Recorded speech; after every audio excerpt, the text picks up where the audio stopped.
ప్రభువునందు ప్రియులారా, బాగున్నారా?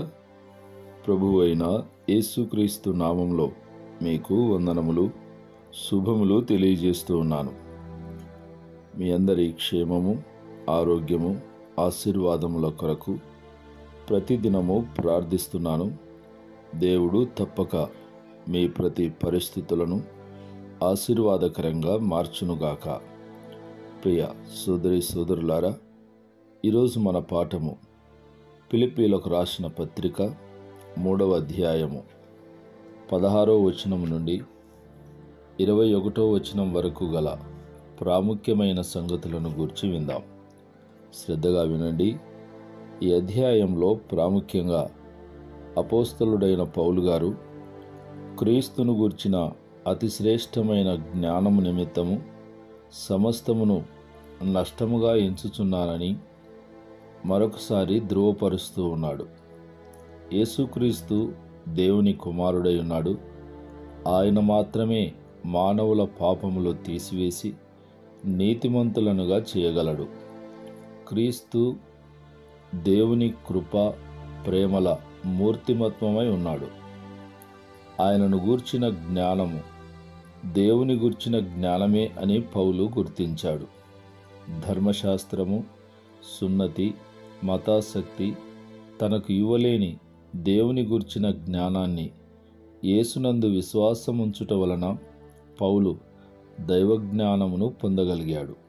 అందువలన ఇంకా పనికిరాని ఈ శరీర సంబంధమైన ఆధిక్యతల కన్నా ఆత్మజ్ఞానమును ప్రసాదించు క్రీస్తే మిన్నా అని గ్రహించి తన ఆధిక్యతలన్నిటినీ త్యజించి క్రీస్తు పాదదాసుడైనాడు. ధర్మశాస్త్ర సంబంధమైన నీతి తనను ఎల్లప్పుడూ దోషిగానే తెలుపుతుంది. ధర్మశాస్త్ర జ్ఞానము తనను పాపి అని జ్ఞాపకం చేస్తూ ఉంది, కానీ విడుదల కలిగించలేకపోవచ్చున్నది. కానీ క్రీస్తునందలి విశ్వాసమూలమైన నీతి తనను నిర్దోషినిగా విడుదల చేయుచున్నది. తనను దేవుడు తన కుమారుని బలియాగము ద్వారా విమోచించాడని, స్వతంత్రులను గావించాడని తెలుపుతూ ఉంది. కనుక విశ్వాసమూలమైన నీతి నన్ను రక్షించుచున్నది గనక రక్షించ సామర్థ్యము లేని వాటితో నీతితో నాకేమి ప్రయోజనము? అందువలన దానిని నష్టముగా ఎంచుచున్నానని పౌలు ఈ పత్రికలో తెలుపుతూ ఉన్నాడు. అయితే ప్రియులారా, పునరుత్థాన క్రీస్తును ఎరుగు నిమిత్తము అనగా క్రీస్తును గూర్చిన జ్ఞానము నిమిత్తము సమస్తమును పెంటతో సమానంగా ఎంచుచున్నానని పౌలు తన స్థిరమైన తీర్మానాన్ని మరలా దృఢముగా చెబుతూ ఉన్నాడు. తనకున్న శరీర సంబంధమైన ఆధిక్యతలన్నిటినీ పెంటతో సమానంగా ఎంచాడు, అనగా తిరిగి ఆశించదగినవి కావని నమ్ముతున్నాడు. క్రీస్తును గూర్చిన జ్ఞానమును గూర్చి తెలియజేసి దానిని వివరిస్తున్నాడు. క్రీస్తును అనుభవపూర్వకంగా, వ్యక్తిగతంగా తెలుసుకొనవలెనని ఆశిస్తూ ఉన్నాడు. ఇది క్రీస్తును గూర్చిన వ్యక్తిగత అనుభవమునకు సంబంధించినది. క్రీస్తును గూర్చి తెలుసుకొనుట పౌలు ఆశయం కాదు, క్రీస్తును తెలుసుకొనుట అతని ధ్యేయం. క్రీస్తు పునరుత్థాన బలమును ఎరుగుట. క్రీస్తు పునరుత్థానము ఒక చారిత్రకమైన అంశమే కాదు, అది మానవ జీవితాలలో అనుదినము పనిచేయు శక్తి అని పౌలు నమ్మాడు. క్రీస్తు పునరుత్థానము ఒక సంఘటన మాత్రమే కాదు, అది నిత్య శక్తి అయి ఉన్నది. మృతులను పునరుజ్జీవింపగల శక్తి దానికున్నది.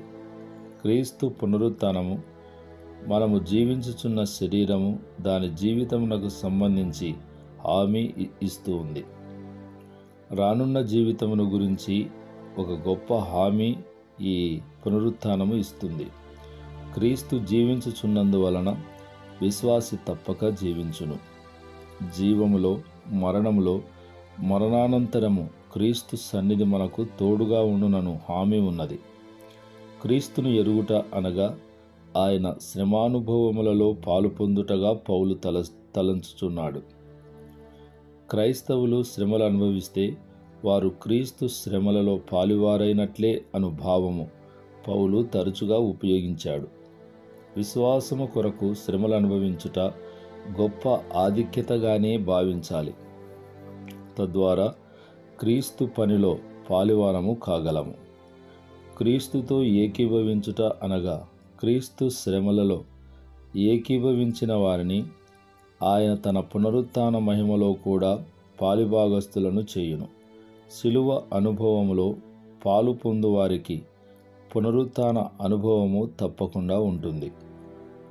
అయితే పౌలు తనను గురించి తెలుపుతూ, ఇదివరకే గెలిచితిని అని అయినను, ఇదివరకే సంపూర్ణ సిద్ధి పొందితినని అయినను నేను అనుకొనుట లేదని వినయంగా ఒప్పుకుంటున్నాడు. రక్షణ కార్యము అనేది ఒకే సంఘటనతో ముగిసేది కాదు. అది జీవిత పర్యంతము కొనసాగవలసిన కార్యం. నిత్యము పరిపూర్ణ సిద్ధి పొందుటకు అనగా క్రీస్తు పరిశుద్ధత స్థాయికి ఎదుగుటకు విశ్వాసి కృషి చేయవలసి ఉంది.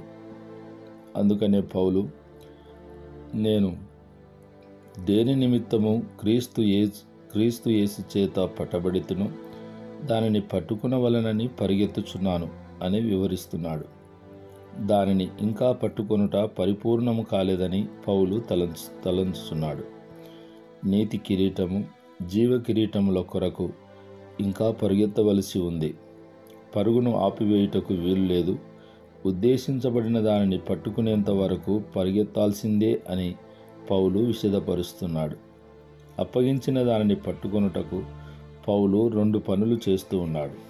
ఒకటి, వెనుక ఉన్నవి మరచి, అనగా తన ఆధిక్యతలు, గొప్పతనములు, తన ప్రయత్నము మొదలగు వాటన్నిటినీ మర్చిపోయి మరియు ఇంతకుముందు చేసిన వాటితో సరిపుచ్చుకొనక ముందున్న వాటి కొరకు వేగిరపడుచూ ఉండాలి అని పౌలు తలస్తున్నాడు. అనగా మన గురించి ఉద్దేశ్యమును, గమ్యమును దృష్టిలో ఉంచుకొని చేయవలసిన వాటిని చేయవలెనని తలంచుతూ ఉన్నాడు. పౌలు చేరవలసిన గమ్యము క్రీస్తు యేసునందు దేవుని ఉన్నతమైన పిలుపునకు కలుగు బహుమానమును ఆయన పొందవలనని గురి యొద్దకే పరిగెత్తుచున్నాడు. క్రైస్తవుడు పరుగు పందెములో బహుమానం పొందుటకు పోరాడు ఆటగాని వలె ఉండాలని, క్రీస్తు పిలుపుకు తగిన విధంగా జీవించాలని హెచ్చరించుచున్నాడు. సాధించిన వాటితో సరిపుచ్చుకొనక సాధించవలసిన వాటి కొరకై ముందుకు సాగాలని ప్రోత్సహించుచున్నాడు. పౌలు సహోదరులకు తనను తాను మాదిరిగా చూపి నన్ను పోలి నడుచుకొనుడి అని సూచించాడు. బోధకులు చాలామంది నేను చెప్పినట్లు చేయుడి అని చెప్పగలుగుచున్నారు గాని నేను చేసినట్లు చేయుడి అని చెప్పగలిగే మాదిరి చూపలేకపోతున్నారు. పౌలు నన్ను పోలి నడుచుకొనుడి అని సవాలు చేస్తూ ఉన్నాడు. ఫిలిప్పీ సంఘంలో కొందరు క్రీస్తు శిలువకు శత్రువులుగా నడుచుకొనుచున్నారు. క్రైస్తవ విశ్వాసమునకు వ్యతిరేకంగా ప్రవర్తిస్తున్నారు.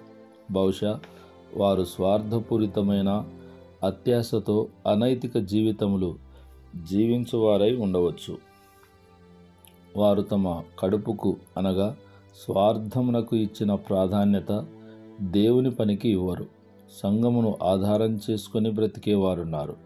సంఘములోని దేవుని సొమ్మునకు తమ స్వార్థ ప్రయోజనాల కొరకు దుర్వినియోగం చేసేవారున్నారు.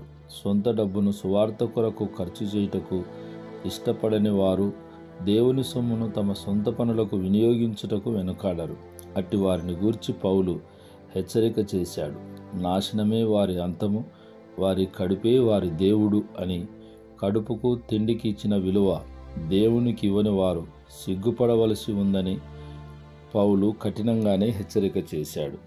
ప్రియ సోదరులారా, మరికొన్ని సంగతులు రేపటి పాఠంలో విందాం. ప్రార్థన. జీవాధిపతివైన తండ్రి, మీకు స్తోత్రములు. ఈ మాటలు వింటున్న మా ప్రియ బిడ్డలను, వారి కుటుంబములను దీవించి ఆశీర్వదించమని ప్రార్థిస్తున్నాను. అనారోగ్యము చేత బాధపడుచున్న బిడ్డలను ముట్టి స్వస్థపరచండి. వివాహ వయసుకు వచ్చిన వారికి త్వరగా వివాహ కార్యములు జరుగుటకు కృప చూపండి. సుడిగుండం లాంటి సమస్యలను ఎదుర్కొంటున్న బిడ్డలకు మీ నామములో విడుదల కలిగించమని యేసు నామములో ప్రార్థిస్తున్నాము తండ్రి. ఆమేన్, ఆమేన్, ఆమేన్.